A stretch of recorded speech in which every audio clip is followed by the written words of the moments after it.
Hi everyone. In this video we are going to show you one of the most common problems when coding a duplicate key fob with an onboard programming feature. As you probably know, the onboard programming procedure is relevant for all GM makes and models, Chevy, Cadillac, Buick, etc. Here we have a situation where one of the key fobs won't register while coding. Remember that there may be a few reasons for this, but the most common one is a bad chip inside the key fob, which is unfortunately very common with aftermarket key fobs.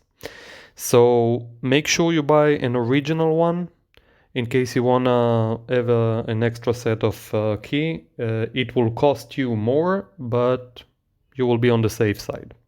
Please like this video and comment below if you have any questions. Thank you.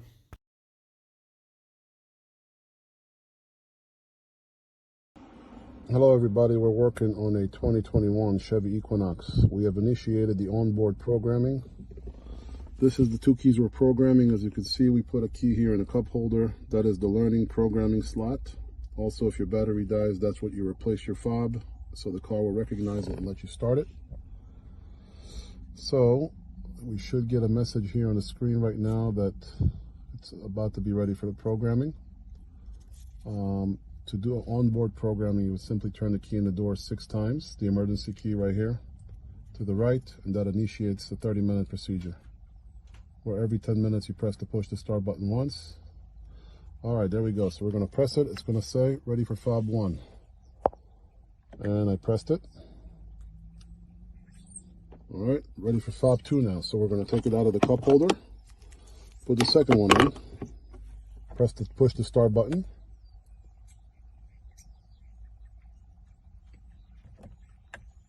And we have a little bit of a hiccup. It's not taking it for whatever reason.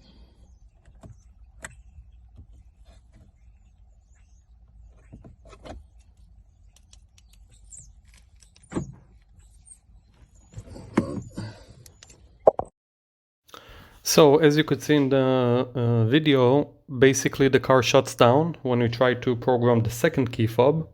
After that we did manage to program the second key fob, we just had to get a new one. And that's it. So this is a very common problem and very easy solution. Just make sure that you get key fob with a good chip inside, and the onboard programming procedure is about 30 minutes. And you can do it yourself. That's the good news. Thanks for watching.